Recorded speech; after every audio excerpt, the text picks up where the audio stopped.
Hi guys, so today we're going to be reviewing a 1/8 size violin, and as it is listed on Amazon, this is a 1/8 size solid wood violin with bow, case, and rosin included and a natural finish. We bought it for $49.49. The brand says it's generic, so I don't know what that means, but the picture on Amazon already looked a little dicey. It's mostly because they didn't know where to put the bridge. But we'll take a look inside.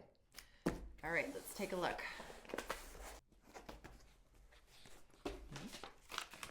Instructions. Oh boy.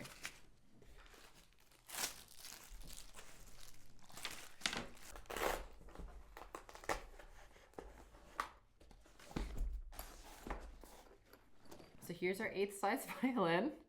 It feels pretty heinous already, but let's see what we got in it. So here is our bridge. We're going to unwrap it.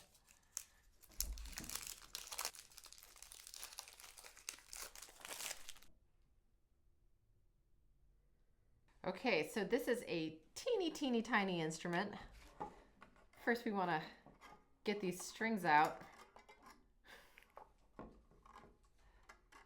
Now, it seems really small, so we have to remember the age group that these are really for kids ages 3 to 5. That being said, these generally sound awful. So when I teach, a lot of the times I actually have them size up before, a little bit before they're ready, because kids like to hear a nicer instrument. So once they size up to a quarter size instrument, they're just amazed at how much better it sounds. So we have our little violin, we have our little bridge. So obviously this was $49.49 on Amazon. We'll be installing our own bridge as it says in the instructions here. So generally when you have a bridge and you have an actual instrument, you want a luthier to do this for you because they're finding the right placement, the right place for it to resonate, and the right angles. So we're gonna do this really quickly just here. Now, usually you'll have a little pillow for the E string on these, and this one does not have one, so we're just gonna pop it in. But you want to have the outer edges of the bridge lining up with the F-holes, with the little nick in the F-hole. So this one specifically is where we're gonna put it. So we're gonna just slide this under. When you're installing a bridge, you wind the strings down a little bit so you have extra slack.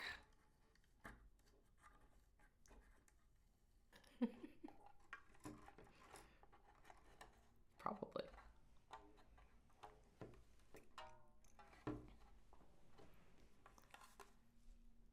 And that's pretty much it. For an 8th size violin, you're just placing it with these F-holes and just making sure it's at a right angle and that it's not going to fall down. So let me tune it up real quick.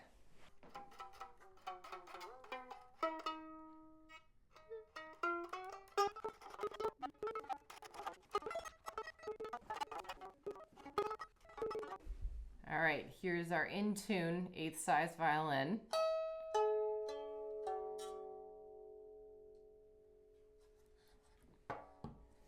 All right, next up we have our bow. And as you can see, we've got a lot of broken hairs already. So let's just take care of that real quick. This works great as a sword. Yes, it does. So rosin was included. Okay, we got our rosin, which is always so hard to open on these little ones for some reason. A lovely little cake of rosin here. Oh, it's dusting everywhere, which is great. So generally, when you try to get these things right out of the case, it's gonna sound like nothing. Let's give it a try.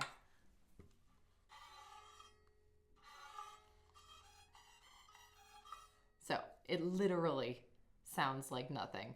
And that's because there's no rosin on the bow itself, among other things.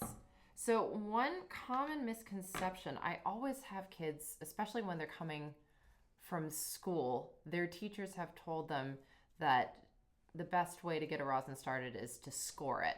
And that means to take like the bottom. They'll usually take the bottom of the bow and just like scratch the rosin cake and then start rosining. Now, that's fine for things like this, but generally speaking, when you have a nice bow, when you're actually playing a nice instrument and taking lessons seriously and everything, you really don't want to do that. That's like a really bad idea. So not only does it ruin your nice new rosin cake, but it can actually damage your nice new hairs that you've just gotten on your bow too. So what happens is the little hairs can get stuck in these grooves that you've created, and then it'll shred everything basically. So it's nice to get a rosin started, but it's not the best idea. So when you have new hair or a new totally crappy bow like this, you have to scrub like crazy to get any sound out of it. So we're gonna do that really quick.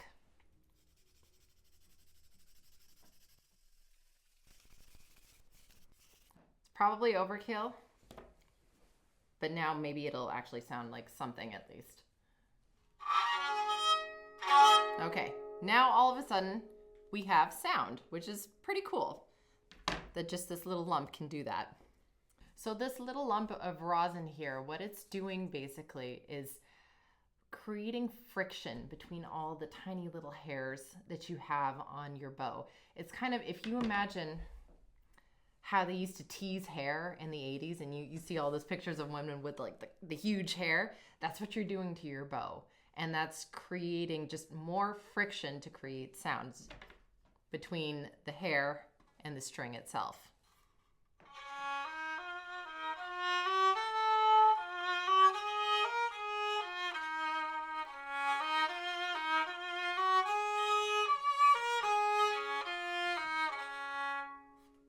So let's take a look at the violin again. So it says on the website, the top is made from maple, which is very nice.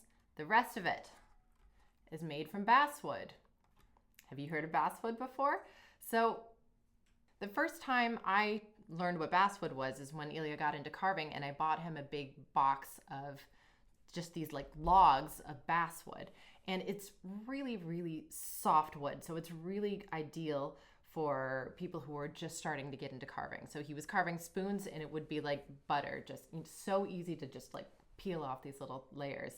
And it's actually a tone wood. So what that means is that it picks up the frequencies that you can create, and it will actually vibrate. So that's nice. But basswood, because it's so soft, it's not ideal for a violin.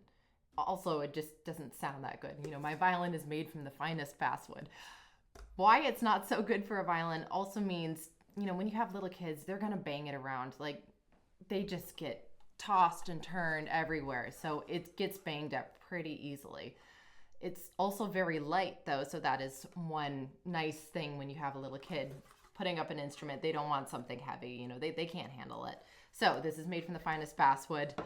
Incidentally, electric guitars are also made from basswood a lot of the time, exactly for this reason. Because violins are hollow, electric guitars are not, right? They're just a solid block of wood. You need something that will resonate but won't be super heavy around your neck. You know, you've already got this heavy instrument. You don't want a really heavy guitar made from like maple or spruce, because that would just really strain your neck. Can you imagine that, right?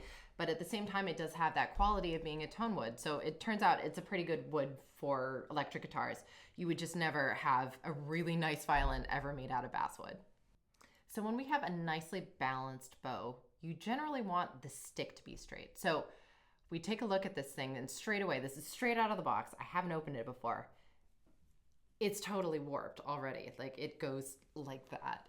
It's in this like curvature already. So that already means it's a toy, right? That being said, when we start to play the violin, and you know this nice grip that we usually use, when we start violin, little violinists, they can't handle that.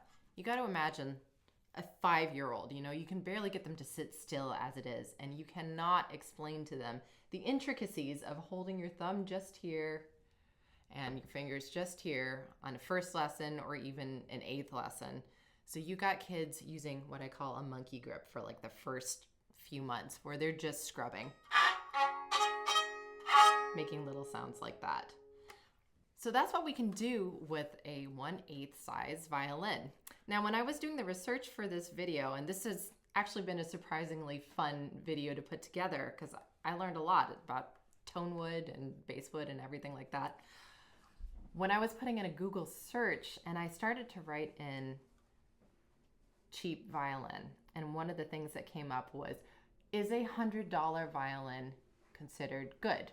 And AI responded, generally a $100 violin is not considered good. It is considered a violin shaped object. And I thought that was really, really relevant because this is exactly what this is. It is a perfect thing for kids to start learning with. And actually, as far as cheapo violins go, this is not that bad. Like, I've seen way worse.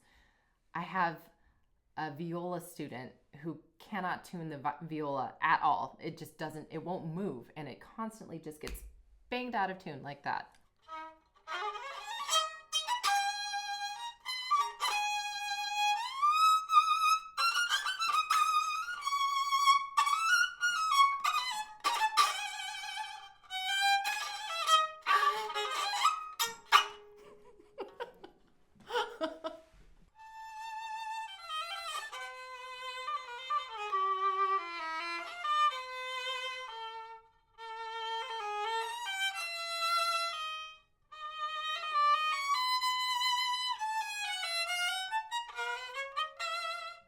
Surprisingly, it is actually still in tune after having played on it.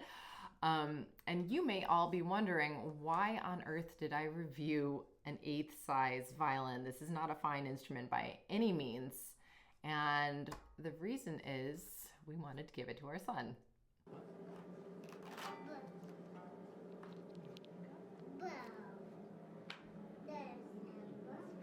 Dying to get his hands on this.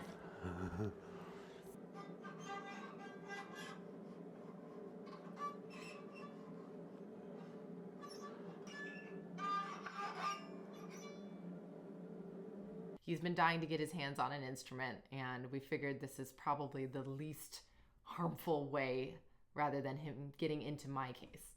So I hope you enjoyed this video, and if you did, please subscribe, drop us a comment, and make sure to like. We'll see you next time. Cheers.